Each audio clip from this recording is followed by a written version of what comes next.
I'm going to tell you a little story. It started off when I was a child. I came from a kind of a dysfunctional family. They tried to do well, but after my parents split when I was about 10 years old, my mom was a single mother, and she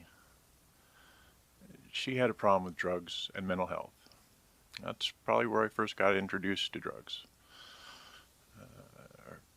Opioids was a big problem in my household from a young age. So it caused me to kind of not be the best kid, that's for sure. But I learned about drugs at an early age. And my first time I was homeless, I was 15 years old. I had ran away.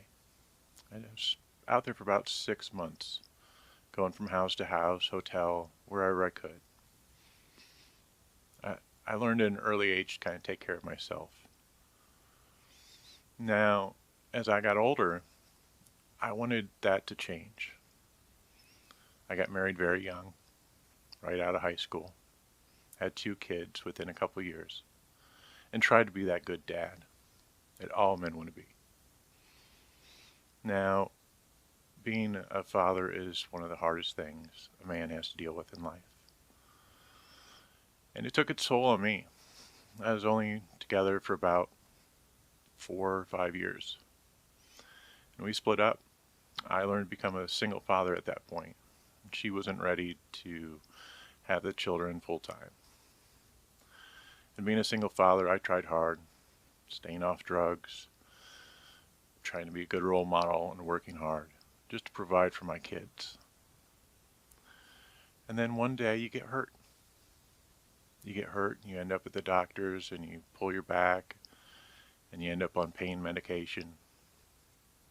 And the next thing you know, you're hooked. I was trying to break that generational curse that so many families deal with. Generational curse of drugs. I couldn't. I couldn't do it. I dealt with a drug addiction for years. My kids, I didn't think they could see it. I was going to doctors. I was doing everything legitimately. I thought, as long as I keep working, it's fine. It's fine. I didn't deal with that addiction. It took years for me to finally spiral out of control in this epidemic.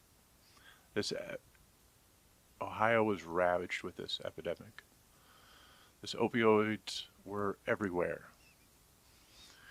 And my children saw me. They saw me nodding off on the couch. And I had to get clean. I ended up moving here to Delaware County, Delaware City, about 10 years ago.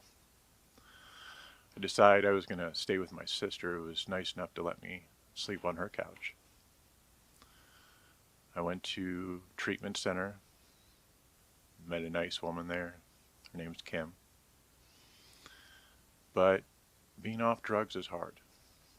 So you end up getting clean for a few months, going back and forth.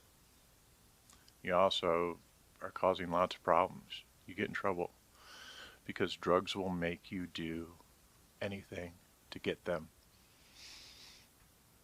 It's the worst feeling in the world. Now, I ended up being homeless that entire time. I was started off on a couch. My sister quickly kicked me out, rightfully. Ended up living in a garage for a winter, just trying to survive any way I could.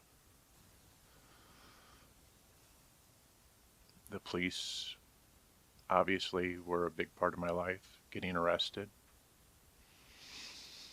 And one day, that day came and I went to jail. I went to jail and nobody can help you there. You're locked up. You lose your dignity. You lose your self-respect. You lose everything.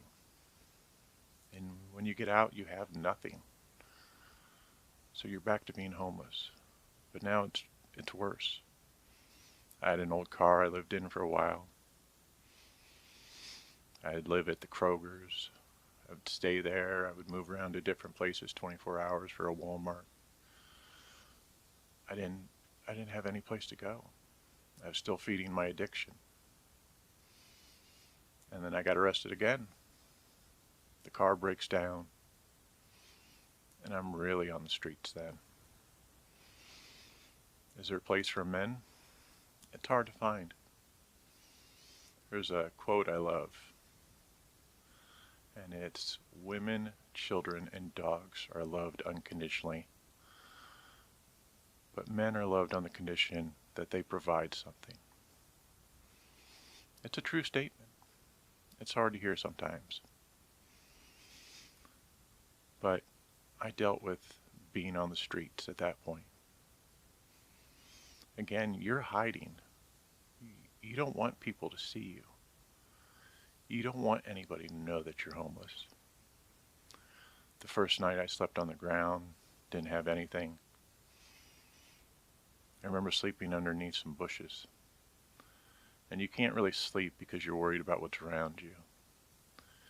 You're not comfortable. You're scared. Being on the ground and the bugs are grabbing you and eating you up, it's a horrible feeling. You lose something at that point. Having to beg for money, beg to try to get a job. But when you're homeless, it's hard to get a job. You don't have anything. You don't have a way to get to work. You aren't able to wash your clothes, take a shower. You're just disgusting. And nobody wants to hire that man that looks like that. I was lucky enough to get a tent. That was kind of a... Luckily God looked out for me on that. And he helped me. And I ended up in a tent. I was over on Union Street, between Union and 23. I hid from everyone. Nobody knew where I was at. That girl Kim, she was in and out of jail too. She could have gone to one of the many places that helps women out. But she chose to come and stay with me in the tent. We were both struggling with addiction at the time. It was the worst time in my life. Being homeless, you've just lost all faith in humanity. You've lost your self-respect. It's the worst. And one day, we walked by a small church. It was on Union Street. It's called New Hope. And I had heard about it from a couple people. And we walked in, and we were greeted with love from God's children. See, it's hard for God to do the things he needs to do in your life without the help of God's children. And those were the people that helped me. It wasn't with stuff, it wasn't with money, it was with care and love. It was with people that wanted to see us succeed. We decided to change our life after that first Sunday service. We decided it was time to make a change, and we had to do everything the exact opposite of the way we were doing things before. It was rough. We went to rehab, outpatient rehab. We started on Suboxone therapy, and we got clean. And week after week, our life got better. We were still living in that tent. We were still homeless. But things got better. God's children helped. And we were able to wash our clothes, get a shower, get somebody to trust us enough to let them live with them. It's hard to do those things without trust. Having people care about you. Learning that your family isn't the only people that can love you. It's a family you choose. It was a great time. It was being different. It was being clean. It was feeling the love of those people around us. It was an awesome feeling. Our life started getting better. We stayed clean, never relapsed. We knew where the bottom was in our life. And being homeless is the bottom. Me and Kim, we got married a couple years later. Kim went back to school. She became a counselor for drug addiction. I went to work. Been with the same company since. Got back into our children's lives. Build up that self-respect. Build up that we could do anything. So we did.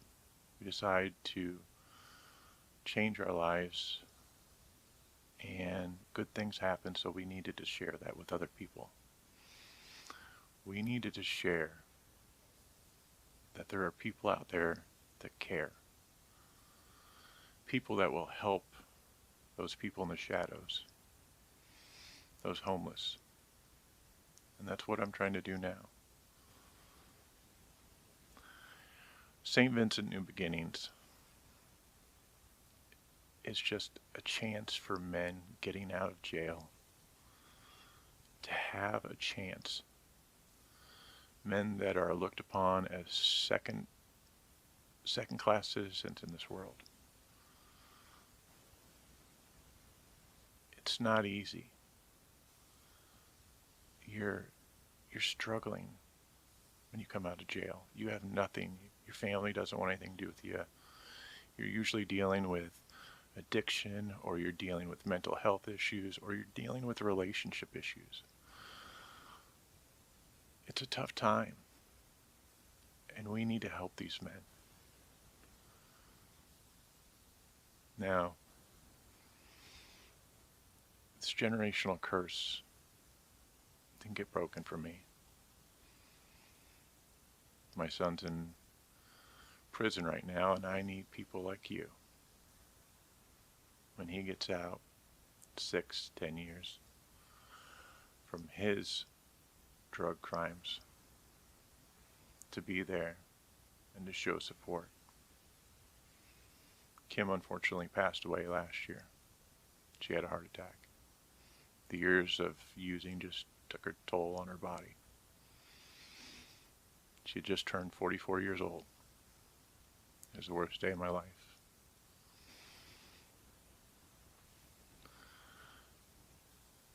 You can make a difference in somebody's life. Like New Hope made a difference in my life. Like the community of Delaware made a difference in my life. The meals provided by the different churches all around town. The Common Ground Free Store. There's a lot of great people out in Delaware, and we need your help with this. We need your help to make a difference in these men's lives, to give them the first step, to get them to be able to get a job, have a shower, get their clothes done. Without you, their chances are bleak. I got lucky. I got lucky in this world. But not everyone's that lucky. I've lost too many friends along the way. Now I host a program for New Hope, Delaware, Hope for the Shadows, and we help people out, just like a lot of your churches do. But we're all working together here. Through St. Vincent de Paul, through the other churches here in town, through New Hope, and the community, to build this house to make a difference in these men's life. Give a man a chance. It may be your son, your grandson, your nephew, or your neighbor. But we need your help. You can always reach out to me if you have any questions or or somebody on the New Beginnings team, and we'd be glad to answer them for you. Thanks for listening.